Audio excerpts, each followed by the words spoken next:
आज 30 लाख बच्चों की और महिलाओं की जिंदगी को जमीन से जुड़ते हुए बदला है। ये देवेंद्र कुमार की कहानी है। उनके माँ बाप उनको छोड़ के चले गए उस स्लम में 2 साल की उम्र में, और उनके साथ ही 3 दिन की उनकी बहन।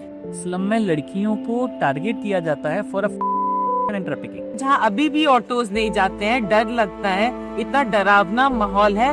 वो बच्चा कैसे जिया? मैं आज भी वहीं पहुंच जाता हूं कि वो रात क्या थी और वो मारपीट क्या थी और किस तरीके से मेरी जब पिटाई हो रही थी तो एक भी व्यक्ति बचाने भी नहीं आया। एक मार्जिनलाइज सेक्शन में जो रियल प्रॉब्लम है वो किताबों से बहुत अलग है। वहाँ पला बड़ा, वहाँ जाना, इस स्लम में बच्चों की प्रॉब्लम्स क्या हो। सफलता के मायने हैं कि आप कितने लोगों का जीवन बदल रहे हैं। उनको क्राइम करना होता है और वो ऑर्गेनाइज्ड वे में बच्चों को टारगेट करते हैं। बच्चों से क्राइम कराने के लिए पहले उनको ड्रग एडिक्ट बनाते हैं, तो उन लड़कों को नशे से दूर करके स्पोर्ट्स में इंगेज करके और उनको 100% जॉब एम्प्लॉयमेंट कराया। हमें नहीं पता था कि वो मैराथन जो है वो लाडली को एक इंटरनेशनल लेवल पर लेकर के चली जाएगी। What will you tell Devendra, 2 साल का जो बच्चा था, अगर उसके पास फिर से जाना, उसको क्या कहिएगा? वो बच्चा और उसका बचपन हमेशा जिंदा रहे, वो संघर्ष भी जिंदा रहे। अगर उस संघर्ष को वापस से याद ना किया जाए ना, ये शरीर लेथार्जिक हो जाएगा।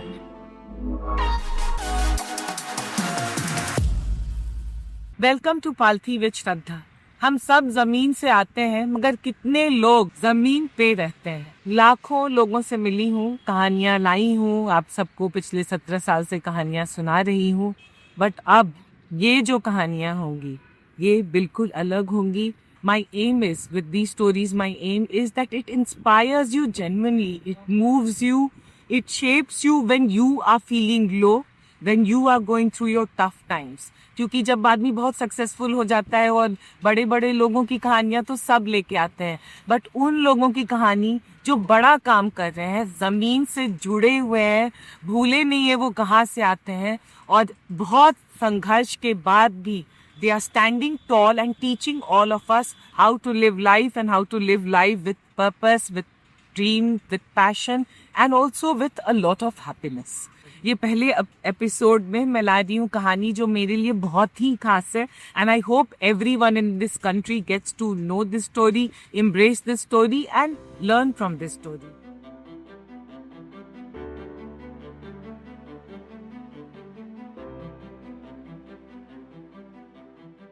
ये देवेंद्र कुमार की कहानी है। जब वो 2 साल के थे तो दक्षिणपुरी जो इलाका है, स्लम है दिल्ली में, उनके माँ बाप उनको छोड़ के चले गए उस स्लम में 2 साल की उम्र में, और उनके साथ ही 3 दिन की उनकी बहन। सोचिए क्या होता है जब आपके माँ बाप एक स्लम में आपको छोड़ देते हैं और आप 2 साल के होते हैं और आपको देखना होता है अपनी बहन को भी। मतलब I can not imagine what that would have meant for this young boy. This young boy not only went on to live, जमीन से जुड़े रहे और जिए ही नहीं, इन्होंने आज 30 लाख बच्चों की और महिलाओं की जिंदगी को जमीन से जुड़ते हुए बदला है। और इनकी कहानी हम सबको सुननी चाहिए, इनकी जुबानी, because what he has done, his life is a story and an inspiration for all of us. So Devendra जी बताइए, ले चलिए हमें वो उस 2 साल के बच्चे के पास, और if you have memory of that time. कुछ अनकही अनसुनी कहानियाँ जो समाज को प्रेरित करती हैं, इसके पीछे ईश्वर होता है, क्योंकि वो कहानियाँ हम नहीं लिखते।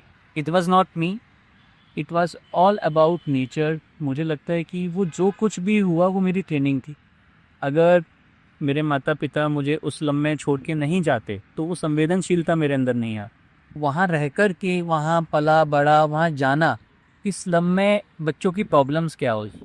किताबों में हम रिसर्च पेपर्स में बहुत डिफरेंट एंगल पर डेटा देखते हैं, NFHS का डेटा देखते हैं, बट जो रियल प्रॉब्लम्स हैं, एक मार्जिनलाइज सेक्शन में जो रियल प्रॉब्लम है वो किताबों से बहुत अलग है। उनको तभी जाना जा सकता है जब आप वहाँ रह रहे हैं। तो मैं इसे अपना सौभाग्य कहूँगा। मुझे वो संघर्ष मिला और उसके लिए मैं उन सभी लोगों का धन्यवाद करना चाहता हूँ, इंक्लूडिंग माय पेरेंट्स, जो मुझे वहाँ छोड़ के गए, और उसके बाद जिन लोगों ने मुझे पाल पोस के वहाँ बढ़ाया। देवेंद्र जी, जब आप ये कह रहे हैं ना, तो मुझे लग रहा है कितने दिल से ये कह रहे हैं, क्योंकि लोग ऐसे कहते हैं but I know you are this person. मैं आपके साथ टाइम स्पेंड कर चुकी हूँ, मुझे पता है कि आप कितने दिल से you have lived this life. But फिर से मैं आना चाहूंगी कि दक्षिणपुरी का वो जो इलाका जहाँ अभी भी ऑटोज नहीं जाते हैं, डर लगता है, इतना डरावना माहौल है, वो बच्चा कैसे जिया, कैसे? ये बिल्कुल सही बात है कि वो दिल्ली का बहुत सेंसिटिव क्राइम प्रोन एरिया है। आज भी वहाँ पर ऑटो वाले नहीं जाते। वहाँ पर जो सबसे पहला संघर्ष मेरा था, जब मुझे मेरे पेरेंट्स छोड़ करके गए और 3 दिन की नन्ही मेरी बहन लैब पर थी, तो मेरे कुछ रिलेटिव ने मुझे उठा लिया था। तो जो पहला संघर्ष मेरा था बड़े होते होते वो था कि वो ड्रग यूज़र से कैसे बचा जाए, क्योंकि बहुत ऑर्गेनाइज्ड वे में उनको क्राइम करना होता है और वो ऑर्गेनाइज्ड वे में बच्चों को टारगेट करते हैं। बच्चों से क्राइम कराने के लिए पहले उनको ड्रग एडिक्ट बनाते, क्योंकि अगर बच्चा क्राइम करेगा तो वो जेल नहीं जाएगा, वो क्राइम करेंगे तो वो जेल चले जाएंगे। तो बहुत ऑर्गेनाइज्ड वे में वहाँ पर छोटे बच्चों को पहले फ्लूड के नशे में, फिर स्पास्मोप्रॉक्सियोन के नशे में, फिर डिफरेंट काइंड ऑफ नशे में उनको इंगेज किया जाता है और वहाँ से उनकी ज़िंदगी बर्बादी की ओर चली जाती है। तो वो साया मेरे ऊपर भी था, बट कोई एक ताकत, ईश्वरीय ताकत मेरे साथ काम कर रही थी कि मैं नशे में कभी भी इंक्लाइन नहीं हूँ। बहुत पिटाई भी हुई इस बात को लेकर के, क्योंकि वो जो रैकेट्स होते हैं वो अगर आप उनको सपोर्ट नहीं करते हैं तो मारते हैं आप। तो मेरे जो रिलेटिव्स थे उन्होंने मुझे 8 साल की उम्र में ही इंगेज कर दिया था गुब्बारे बेचने के लिए, क्योंकि मैं खाली रहता था। अब मैं खाली रहूँगा तो कुछ ना कुछ करूँगा, तो कुछ गलत ना करूँ इसके लिए मुझे काम पे लगा दिया। तो I started selling balloons at the age of 8 और फिर वहाँ पर मेरे साथ बहुत स्नैचिंग हुआ, ब्रुटल मारा पीटा हुआ मेरे साथ, क्योंकि थोड़े बहुत भी पैसे जो आ जाते थे उसको छीनने के लिए। So I started seeking safe shelter, क्योंकि पेरेंट्स नहीं थे आपके, तो आपके ऊपर कंट्रोल भी नहीं था। अब कंट्रोल नहीं था एक अलग मैटर है, लेकिन प्रोटेक्शन भी नहीं थी, क्योंकि एक बच्चा जिसको कोई पिटाई खा रहा है तो कम से कम माँ बाप बचाने आते हैं, मुझे बचाने वाला कोई नहीं था। तो मेरे लिए वो एक घड़ी ऐसी थी कि जब मैंने खुद अपने लिए सेफ शेल्टर देखना शुरू किया, तो वो जो नशा करने वाले लड़के जो होते थे, पुलिस उनको इंगेज करती थी इवनिंग आवर्स में, कबड्डी में और अदर स्पोर्ट्स में। तो मैंने वहाँ जाकर के वॉलंटियरिंग शुरू कर दिया, इस उम्मीद के साथ कि वहाँ वॉलंटियरिंग करते करते शायद मेरी उनसे दोस्ती हो जाएगी, और दोस्ती हो जाएगी तो वो मुझे मारेंगे। और मुझे नहीं पता था कि मेरी वो क्यों मेरे अंदर वो ख्याल आया कि मैंने वहाँ जाकर के पुलिस के साथ वॉलंटियरिंग शुरू किया। तो वहाँ पर पुलिस के साथ भी दोस्ती हो गई। जब पुलिस के साथ दोस्ती हो गई तो उन लड़कों को लगने लगा कि पुलिस भी इसको जानती है, इसको मारेंगे तो पुलिस हमें पकड़ लेगी। तो दैट काइंड ऑफ एक मूवमेंट बना। उस मूवमेंट से मैं उन लोगों के साथ मेरी दोस्ती शुरू हो गई और मेरी वहाँ पर वॉलंटियरिंग शुरू हो गई। और शायद मैं उस वॉलंटियरिंग को ही अपने जीवन की सफलता की कुंजी मानता। आज जो भी हूँ उसमें वॉलंटियरिंग का बहुत बड़ा रोल था, और जो भी कर पाया उसमें जो सीखा वो था समाज को देना। तो मुझे भी तब मिल पाया जब पहली जो सीढ़ी थी वो देने की थी, तो जिसे हम क्योंकि वॉलंटियरिंग आपका सबसे पहला तो चीज़ ही था, वॉलंटियर करके अपने आप को बचाना भी, अपनी जान बचाना भी ना था। तो दैट बिकेम अ डिफैक्टो। और उसी की वजह से फिर जो सबसे बड़ा मेरे जीवन में परिवर्तन आया कि जब उन लड़कों को मैंने इंगेज करना शुरू किया, उनके पेरेंट्स से जो अप्रिशिएशन मिला वो फ्यूल बना, क्योंकि आपकी कोई तारीफ कर रहा है। एक ऐसी कॉलोनी, एक ऐसा इलाका जहाँ पर अपने बच्चों को कोई बाहर नहीं जाने देता, वहाँ पर पेरेंट्स कह रहे हैं कि जाना है तो इसके साथ जाओ। तो parents are giving a credit kind of an thing कि हाँ, वो आपको विश्वास कर रहे हैं कि इसके साथ मेरा बच्चा जाएगा तो सेफ है। तो वो जो अप्रिसिएशन मिलना शुरू हुआ, और उसके बाद फिर क्या हुआ कि मेरे तो पेरेंट्स थे नहीं, तो मैं कभी किसी के घर में खाना खा रहा हूँ, कभी किसी के घर में खाना खा रहा हूँ, किसी की मदर मुझे प्यार कर रही है, किसी के फादर मुझे प्यार कर रहे हैं। तो वो जो ब्लेसिंग्स मिली वो फ्यूल था, वो लाइफ की जर्नी का फ्यूल था, जो शायद मुझे सोशल वर्क के लिए इसने मुझे इंकरेज किया, और उसी की वजह से मुझे सफलता भी मिली। क्योंकि 10th के बाद स्कूल नहीं मिला जाने को। सबसे पहले मुझे सेवा भारती ने पढ़ाया, उसके बाद में मैं दिल्ली म्यूनसिपल, ये जो नगर निगम के स्कूल होते हैं उनकी हालत आप जानते ही हैं कि 5वीं के बाद ही बच्चा अपना नाम नहीं लिख सकता, मैं वहाँ से पढ़ा। फिर उसके बाद मैं दिल्ली गवर्नमेंट के स्कूल से मैंने 6th to 10th किया।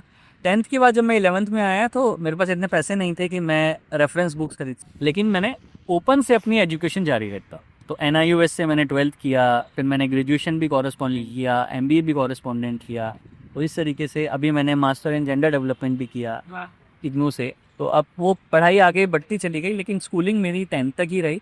और रेगुलर स्कूलिंग ना होने की वजह से आपके पास कोई जॉब अपॉर्चुनिटी, तो मैं यहीं अंसल प्लाजा में एक सेल्स बॉय के तौर पे काम करना शुरू हुआ। बट लेकिन मेरी वॉलंटियरिंग नहीं छूटी। तो इवनिंग ड्यूटी आवर्स के बाद भी जो मेरे पास समय होता था वो मैं लड़कों को इकट्ठा करके किसी ना किसी वॉलंटियरिंग में एंगेज होता था। And that is how that volunteering took me to become an entrepreneur.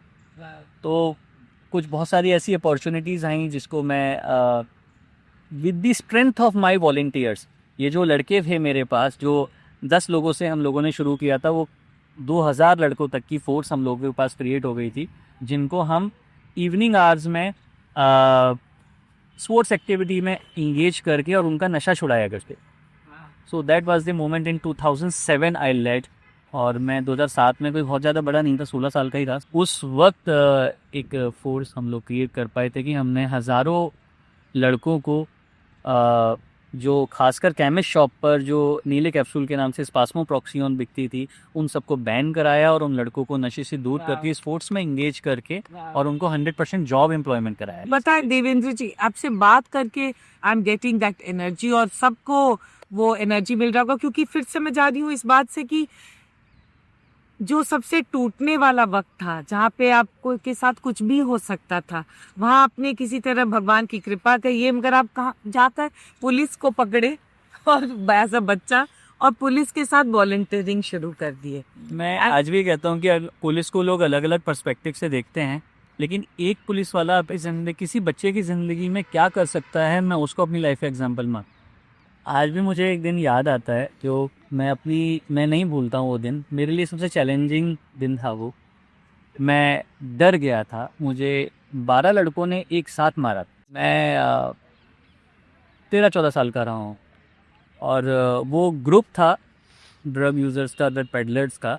मैं जा रहा था स्ट्रीट पर, तो मेरे कुछ लड़कों को मैंने वॉलंटियरिंग में उनके ग्रुप के लोगों को इंगेज किया हुआ था और उनको वो बात पसंद नहीं, और मैं उस रास्ते से निकल रहा था और इतना बुरा गिरा करके मारा था कि जब पुलिस मेरी स्टेटमेंट लेने आई थी हॉस्पिटल में, तो मैं उनको ये भी नहीं बोल पाया कि मुझे किसी ने मारा है। बाप जी। मैं इतना डर गया था, तो मेरे मुंह से एक शब्द नहीं निकला था। तो मैं उस दिन को नहीं भूलता, और शायद वो दिन ही ताकत बना कि मैं ये संकल्प ले पाया कि कम से कम अपने पास आसपास के लड़कों को कम से कम इस चंगुल से कुछ छुड़ाना। मैं आज भी वहीं पहुंच जाता हूं कि वो रात क्या थी और वो मारपीट क्या थी और किस तरीके से मेरी जब पिटाई हो रही थी, तो एक भी व्यक्ति बचाने भी नहीं आया।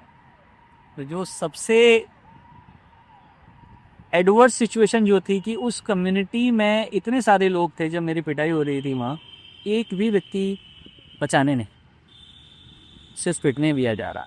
अब मैं उसमें उनका भी कसूर नहीं मानता हूँ, क्योंकि शायद वहीं से वो फोर्स इग्नाइट हो रही थी, और वही ये कारण है कि मेरा आज भी वहाँ जाने का मन करता है। और मैं अपने आप को याद करने के लिए, अपने आप को याद रखने के लिए, अपने आप को जीवंत रखने के लिए मैं वहाँ पर था। क्योंकि अब जमीन के हैं, जमीन से जुड़े हुए हैं और जमीन पे रह रहे हैं। लोग भूल जाते हैं और भूल जाना चाहते हैं, मगर आप कह रहे हैं कि आप उसको भूलते नहीं। मैं एक छोटा सा एग्जांपल देता हूँ हम सबको, कि पल्स पोलियो की ऐड का एक बलून होता है, हाँ, जो ऊपर नज़र आता है। उस ऐड के पैसे उस ऐड एजेंसी को तब तक मिलते हैं जब तक वो बलून ज़मीन पे बंधा हुआ है। आप उसकी गांठ पर दीजिए, वो बलून उड़ जाएगा, फिर पैसे नहीं मिलेंगे। तो अगर आप ज़मीन पे हैं तो ईश्वर आपको रिवॉर्ड करता ही रहेगा। तो दिस इज़ दी, मतलब मैंने सीखा है कि अगर ज़मीन जिस दिन छूटी उस दिन ईश्वर अपना हाथ छोड़ देगा। But I really have to say that you are an inspiration. You are an inspiration, क्योंकि हम बहुत लोग इमेजिन भी नहीं कर सकते। हम सबकी जिंदगी में दुख होता है, दर्द होता है, सबके। ऐसा कौन है? प्रेमानंद जी महाराज तो कहते हैं दुखाले है, मतलब दुखी है, दुखाले है ये धरती पे अगर हम आए हैं तो। मगर your journey is honestly as a young, वो जो सबसे वल्नरेबल टाइम होता है, सबसे मासूम जो टाइम होता है, कहीं आप बचे भी रहे, वॉलंटियरिंग भी किए और पिटे भी, मगर ये जो चीज़ है आपके चेहरे में, जो मासूमियत है, जो स्माइल है, ये तो कहीं ना कहीं आपका स्वभाव है, और मैं कहूँगी भगवान की कृपा है। ये स्वभाव जो है ना, यही ईश्वर है। क्योंकि स्वभाव में ही ईश्वर का वास होता है, क्योंकि वही एक ऐसी चीज़ है जो आपके डीएनए में है। बाकी तो सब चीज़ें प्रभावित है न, हम बड़े होते हैं, मिलते हैं लोगों से, उनसे इन्फ्लुएंस होते हैं, फिर कुछ एक्ट करते हैं। तो जो प्रभावित चीज़ें होती हैं उनमें सस्टेनेबिलिटी नहीं है, लेकिन जो स्वाभाविक चीज़ें होती हैं उनकी सस्टेनेबिलिटी है। तो वो बड़ा कारण बना। उसके बाद और चैलेंजेस आए। बहुत बड़ा चैलेंज था मेरे आगे। मैं लड़कों के साथ तो काम करता ही था, लेकिन अपनी सिस्टर को चाइल्ड मैरिज से बचा के रखा, क्योंकि जिन रिलेटिव्स के पास छोड़ के गए थे, अब वहाँ पर बहुत बड़ा एक टेंशन था कि इसको निपटाओ। तो ये लड़की है, तो माई सिस्टर को भी 6 क्लास के बाद स्कूल लेके, मैं तो फिर भी चलो 10 तक पढ़ा, वो तो 6 के बाद। तो सबसे बड़ा प्रेशर था कि इसकी शादी करो। अब बचपन में शादी करो, जब ये कौन सा मजाक। हाँ है। तो अब मैं इस काबिल नहीं था कि मैं रेजिस्टेंस क्रिएट कर पाऊँ, बट मैं जितना विरोध कर सका था। 2 ही साल बड़े थे। 2 ही साल बड़ा था, बट फिर भी किया और मैंने बचाया। तो उसकी चाइल्ड मैरिज नहीं होने। तो लेकिन जब सफल हुआ, थोड़े बहुत पैसे आ गए, तो जाना कि भैया दहेज देना पड़ता है। तो ठीक है, फाइनली एक परिवार ऐसा मिला कि हाँ, मैंने अपनी सिस्टर की शादी की और अच्छे से उसको विदा किया, उसका घर बसाया। बट उसके बाद देन आई रियलाइज कि ये कहानी मेरे अकेले की नहीं, क्योंकि सिर्फ मेरी ही सिस्टर नहीं, मेरे साथ जितने फेलोज़ हैं, जो मेरे वॉलंटियर्स हैं, मेरे जो लड़के थे, उन सबके घरों में भी वही कहानी है। और जो सबसे बड़ा जो चैलेंज था वो ये था कि डिले ऑफ मैरिज की वजह से या गरीबी की वजह से स्लम में लड़कियों को टारगेट किया जाता है for a force prostitution and trafficking, और बहुत ऑर्गेनाइज्ड वे में। पुलिस वेरिफिकेशन होना बहुत इंपॉर्टेंट है, बैकग्राउंड चेक होना बहुत इंपॉर्टेंट। उस आइडिया को फिर मैंने पकड़ा and then we found Ladli foundation, और हमने उसमें फिर 44 लड़कियों की शादी का जिम्मा उठाया। 44 लड़कियों की शादी एक ग्रैंड स्केल पे करके उनका घर बसाया। कंडीशन एक ही थी कि रिश्ता माँ बाप तय करेंगे, लेकिन लड़के का बैकग्राउंड हम चेक करें। तो हमने क्योंकि वो माएँ जो हैं वो बड़ी मासूम होती हैं, वो गरीब हैं, क्योंकि हस्बैंड जो है मोस्टली वो शराब पी करके कहीं ना कहीं पड़े हुए हैं, उनको नहीं पता है। जो मदर्स हैं, they are the decision makers. तो हमने उनसे रिक्वेस्ट किया कि आप अपनी लड़की की शादी ऐसे ही मत कर दीजिए कि कोई भी आया और आपने रिश्ता कर दिया, क्योंकि आपको तो निपटाना है लड़की की। नहीं, आपको ये नहीं करना है। आपकी लड़की की शादी की जिम्मेदारी हम ले रहे हैं, रिश्ता आप तय करिए, बट हम लड़के का बैकग्राउंड चेक करेंगे कि वो कहीं किसी क्रिमिनल रैकेट से जुड़ा हुआ तो नहीं है, किसी ऐसे रैकेट से जुड़ा हुआ तो, या पहले से शादीशुदा तो नहीं है, या किसी ऐसे रैकेट से जुड़ा हुआ नहीं है जो उसको ट्रैफिकिंग कर ले या फोर्स प्रोस्टिट्यूशन में ले जाए। तो वो माओं को भी समझ में आया, क्योंकि ऐसे इंसिडेंट हो चुके। अब तक हम लगभग 2100 बेटियों का सामूहिक विवाह के माध्यम से विवाह करा पाए। और आई फील प्राउड समटाइम्स कि यूपी में जो सामूहिक विवाह योजना आई, उसमें लाडली का बहुत बड़ा कॉन्ट्रिब्यूशन। और हम लोगों ने इन बच्चियों को सिर्फ शादी तक सीमित नहीं रखा। भारत में शादी के बाद जो सबसे बड़ी प्रॉब्लम है वो ये है कि जब लड़की दूसरे घर जाती है और पहले साल में बीमार हो गई, तो वहाँ पर ताने पड़ते हैं कि बीमारियाँ लेकर के आ गई है। तो हमने उसकी हेल्थ को इंश्योर किया। हमने उन बच्चियों को हेल्थ इंश्योरेंस के साथ विदा किया और ये कहा कि हस्बैंड की भी हेल्थ इंश्योरेंस लेके जाओ, और सास को बोलना कि जी अपनी तो हेल्थ लाई हो, अगले 5 साल तक आपका लड़का भी हेल्थी रहेगा, उसको भी इंश्योरेंस करा करके लाई। तो You are winning every woman's heart. This is what we did. सारी महिलाओं की तरफ से मैं कहूंगी धन्यवाद, क्योंकि ये बहुत बड़ी, बहुत मतलब every woman will understand। उसके लिए आपको मतलब सबको हर लेवल पे ये समझेंगे, एक मिडिल क्लास भी ये समझेगा। फर्स्ट ईयर में जो डोमेस्टिक वायलेंस है लड़कियों के साथ, वो सिर्फ और सिर्फ दहेज की वजह से नहीं है, वो इस बात से भी है कि उसको ये कहा जाता है कि तुम नाकाबिल हो। हाँ, हमने उनको काबिल बना करके भेजा। हमने ड्यूरिंग द कोर्टशिप पीरियड उनको स्किल कराया, हमने उनको इंग्लिश लैंग्वेज सिखाया, हमने उनको कंप्यूटर एजुकेशन सिखाया कि शादी के बाद आपके पास कुछ होगा या नहीं होगा, आप डेटा एंट्री ऑपरेटर की जॉब कर पाओ, आप रिसेप्शन पे जॉब कर पाओ, झाड़ू पोछा नहीं करना है। So that is what that हमने सिर्फ सामूहिक विवाह को एक सामूहिक विवाह तक नहीं रखा, एक लड़की की को सोशल प्रोटेक्शन देते हुए लाडली की वो लाडली लाडली बनाने की नीयत से हमने काम किया। और हमें नहीं पता था कि हमारा इम्पैक्ट नंबर 30 लाख तक हो। हमें नहीं पता था कि हम भारत में एक ऐसी संस्था के रूप में जाने जाएंगे जिसको भारत सरकार ने नेशनल अवार्ड दिया। इसी इंडिया गेट पर हमें रन फॉर लाडली करने का मौका मिला, जिसमें देश के गृह मंत्री ने आकर के उस इवेंट को ब्रेस किया और 25,000 male population gather together to uphold the idea of gender equality and women safety. तो हमारे को एक कंसर्न था जो मैंने वहाँ सीखा था कि मेरी सिस्टर भी जब जाया करती थी स्कूल, तो हम देखते थे कि स्कूलों के बाहर लड़के खड़े हो जाते हैं, आज भी हो जाते हैं। और वो सबसे बड़ा कंसर्न है कि लड़कियों को वो स्टॉक करते हैं, ईव टीजिंग करते हैं, और उनको ये नहीं पता कि ईव टीजिंग की वजह से उस बच्ची की पढ़ाई छूट जाती है जी। माँ बाप फिर स्कूल नहीं भेजते। हाँ। वो सबसे बड़ा कारण है। हमने दिल्ली पुलिस के साथ मिलकर के, उस वक्त कमिश्नर अमूल्य पटनायक होते थे, उनके साथ मिलकर के एक प्लान ऑफ एक्शन बनाया लाडलियों ने। मैंने बोला सर, आपके जो 180 थाने हैं, उन 180 थानों में हम स्कूल्स आइडेंटिफाई करेंगे कि कहाँ पर लड़के जो हैं खड़े हो। हम उन लड़कों को बुलाएंगे, बिठाएंगे और उनको 3 दिन तक जेंडर सेंसिटाइजेशन की वर्कशॉप देंगे कि भैया एक लड़की का स्कूल जाना क्यों इंपॉर्टेंट है, और तुम्हारा स्कूल के बाहर खड़ा रहने से कैसे उसकी ज़िंदगी बर्बाद हो जाती है, कैसे वो लड़की इनसिक्योर फील करती है और कल से स्कूल आना बंद हो जाती है या उसको स्कूल नहीं आने दिया था। इस बात पर उनको एजुकेट करेंगे और उन्हीं लड़कों को फिर हम मैराथन में पार्टिसिपेट कराएंगे। हमें नहीं पता था कि वो मैराथन जो है वो लाडली को एक इंटरनेशनल लेवल पर लेकर के चली जाएगी। कितनी लाइफ, सो मेनी लाइव्स ना तो सेव हुई, बट एक इज्जत बहुत बड़ा एक औरत के लिए ना, एक महिला के लिए सबसे बड़ा मैं कहूँगी जेवर जो गहना होता है वो इज्जत होता है, और वो इज्जत रखा। जब आपको कम उम्र में, मेरा एक रिपोर्ट है कि जब रास्ते पता चल जाते हैं तो सफ़र छोटा हो जाता है। तो जब आपको पता चल जाए कि what is the purpose of your life, एक हम लोगों का बहुत बड़ा इनिशिएटिव रहा जिसमें हमने लोगों को बोला कि एनजीओज़ को डोनेट मत करिए। तो हर एनजीओ पैसा मांगे, हमें डोनेशन दे दीजिए, अरे भैया डोनेशन दे दीजिए, बट वो डोनेशन का हो क्या रहा है ये कौन देखेगा, वो यूटिलाइज कहाँ हो रही है ये कौन देखेगा, ट्रांसपेरेंसी कहाँ है। हाँ। तो हमने एक कन्या पूजन इनिशिएटिव किया, ये बड़ा इंटरेस्टिंग आपको लगेगा। तो 2019 में मैंने एक सोशल इनोवेशन पे काम किया। मैंने why don't we cater the traditional believes for a sustainable empowerment.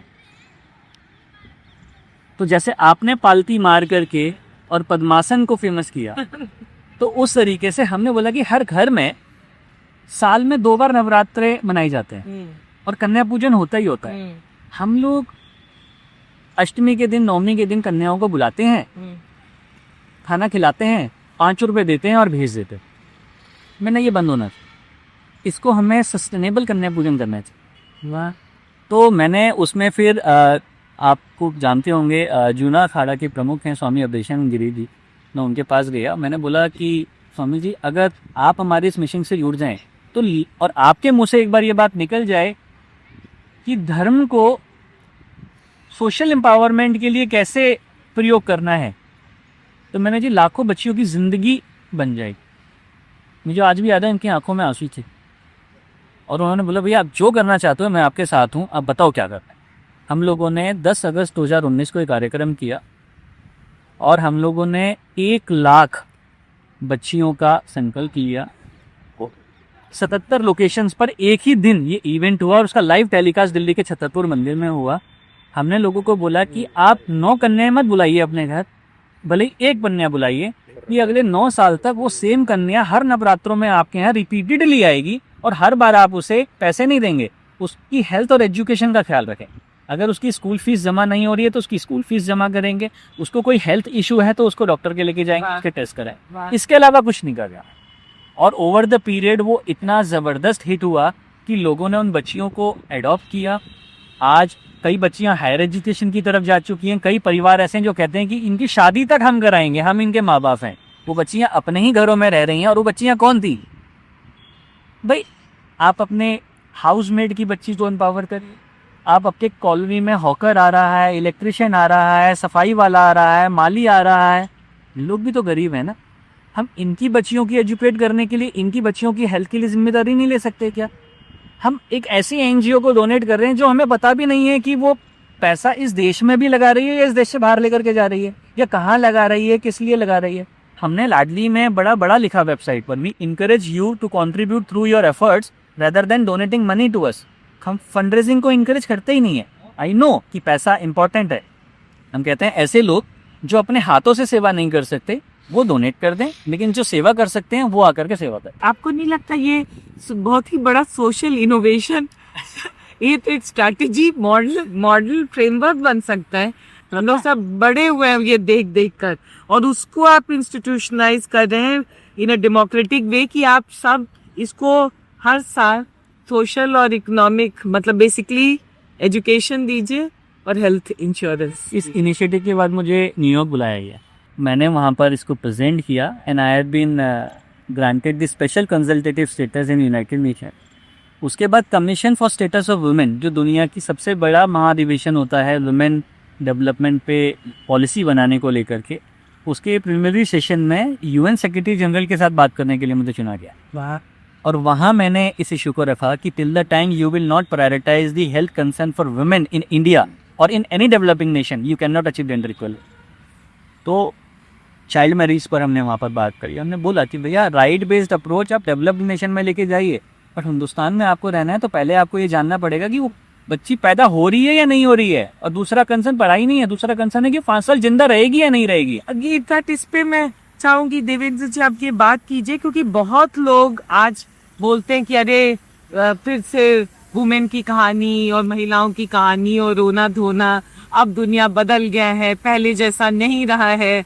मगर मुझे लगता है कि आप जमीन से जुड़े रहेंगे तो आपको पता चलेगा कि दुनिया बदला है, बट बहुत सारे मामले में दुनिया नहीं बदला है। मैडम आपको पता है, मैं 2-3 इंसिडेंट आपको बताते हैं। 5 साल किसी बच्ची के लिए क्यों इंपॉर्टेंट है शुरू के। आज भी अगर घर में बच्ची है और उसको ट्यूबरक्लोसिस हो गया और उसको निमोनिया हो गया तो प्लान्ड वे में पेरेंट्स ट्रीटमेंट नहीं कराते हैं उसका। ये वैसे तो मार नहीं पाए, चलो ऐसे ही मर जाए। जी हम लोगों ने राजस्थान में रूटीन इम्यूनाइजेशन किया और कोविड-19 वैक्सीनेशन किया, तो लड़कों के मुकाबले 30% लड़कियों का वैक्सीनेशन ज़्यादा हुआ। तो सरकार खुश हो, हम लोग खुश हो रहे थे 30% लड़कियों का ज़्यादा वैक्सीनेशन हुआ है। बट असल कहानी पता है क्या थी? ये जो घर में दादी थी और माँ थी ना, वो कहती थी कि एक्सपेरिमेंट है वैक्सीनेशन, अब लड़की पे कर लो, लड़के पे नहीं करने देंगे, इसलिए लड़कियों का ज़्यादा हुआ है। ये ऐसे दुर्भाग्य हैं जो समाज में ज़मीनी स्तर पर आज भी हैं। आज भी अगर हम चाहते हैं कि बच्ची को पढ़ाएं तो लेकिन पहले 5 साल पढ़ाई के नहीं हैं।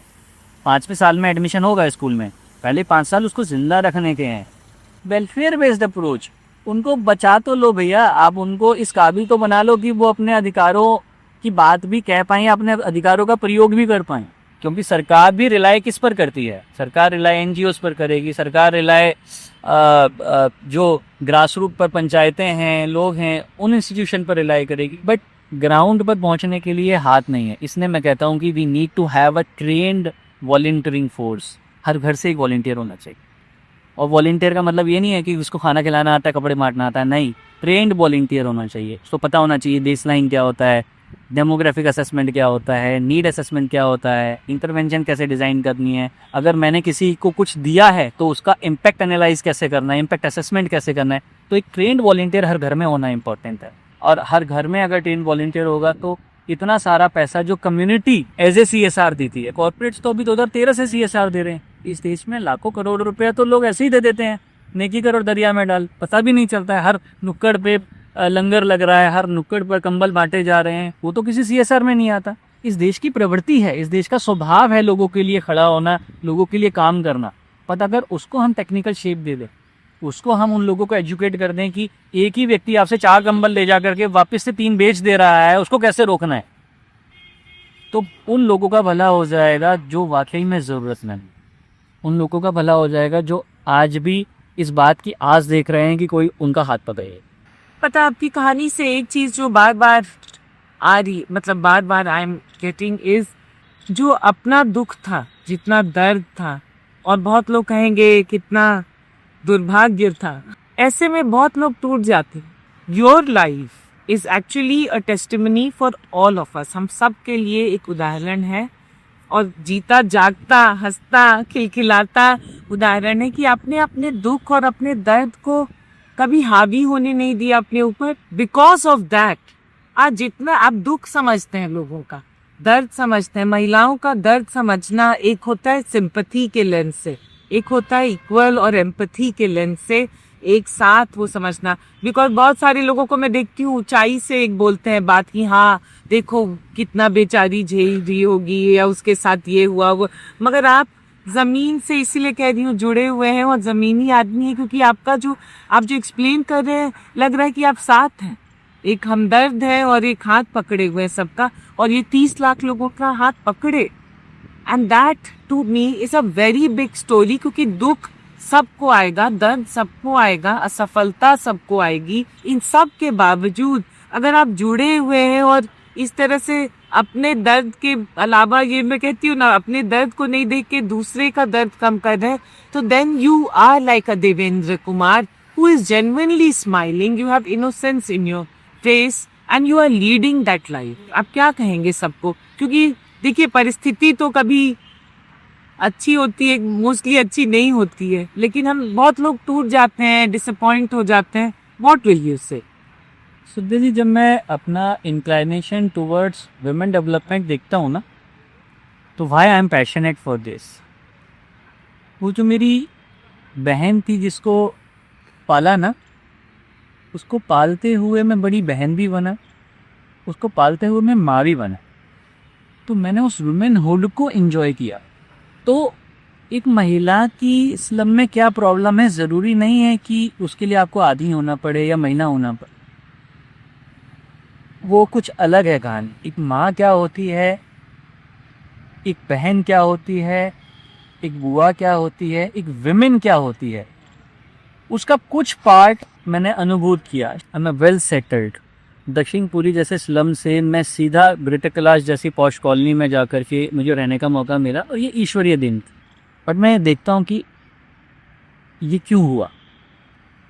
अगर मेरे पेरेंट्स होते तो मुझे स्कूल भेजते, मुझे अच्छा पढ़ाते लिखाते, शायद मैं जॉब कर रहा होता, पढ़ लिख गया होता, ऑर्गेनाइज होता, टेक्निकल होता। आज मैं लगभग 500 लोगों का घर चला रहा हूँ। उसके अलावा हज़ारों लोग हैं जो हमारे साथ मिल कर के काम करते हैं, जिनका घर चलता है। ये किसी इंसान की ताकत नहीं है। This is not me, this is not at all me. मुझे सफलता भी नहीं। समाज जिस चीज़ को इस नज़रिए से देखता है कि ये सफलता है, सफलता के मायने हैं कि आप कितने लोगों का जीवन बदल रहे हैं, आप कितने लोगों के चेहरे पर मुस्कान ला रहे हैं।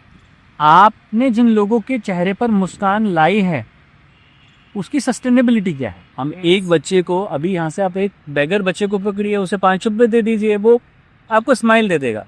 क्या वो सफलता है? नहीं। उसकी ज़िंदगी में कुछ ऐसा हम कर दें कि वो सदैव मुस्कुराता है।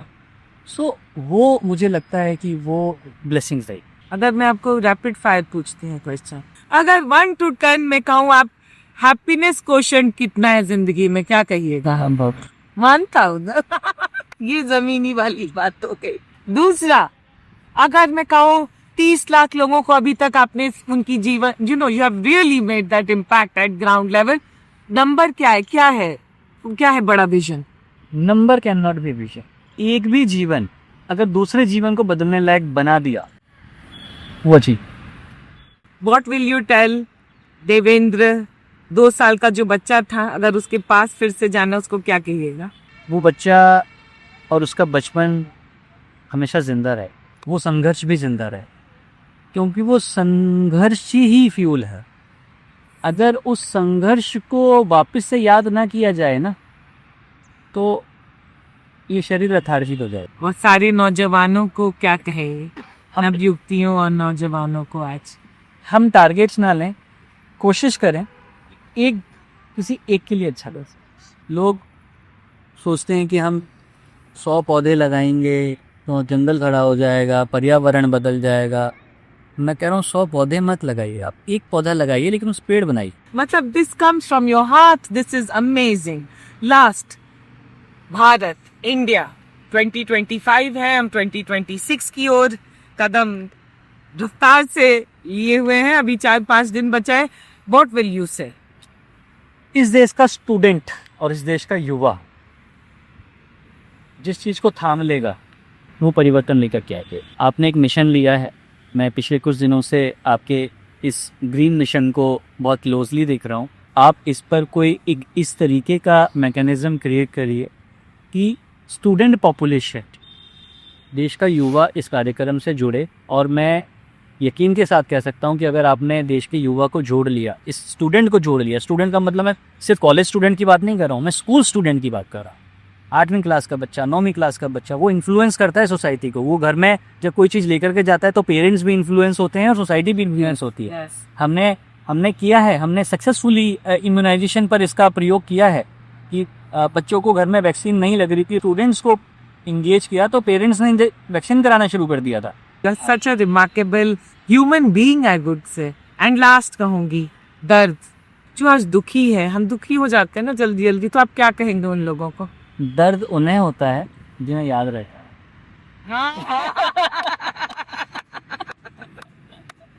Thank you so much Devendra Kumar, Ladli foundation.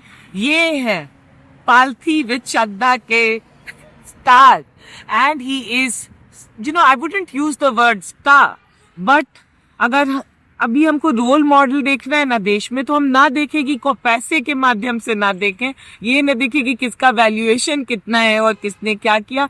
हमारा रोल मॉडल जो हमें अपने बच्चों को दिखाना है, सबको दिखाना सिखाना है, and you know, inspire and really have to look up to, then it is him, and it is people like him just coming as a 2-year-old slum में छूट कर आज देखिए कितना देश में कितना जमीनी ढंग से impact create कर रहे हैं। Hats off to you, Devendra Kumar. You are bringing so much of purpose and happiness in the lives of people. Thank you. Thank you sir.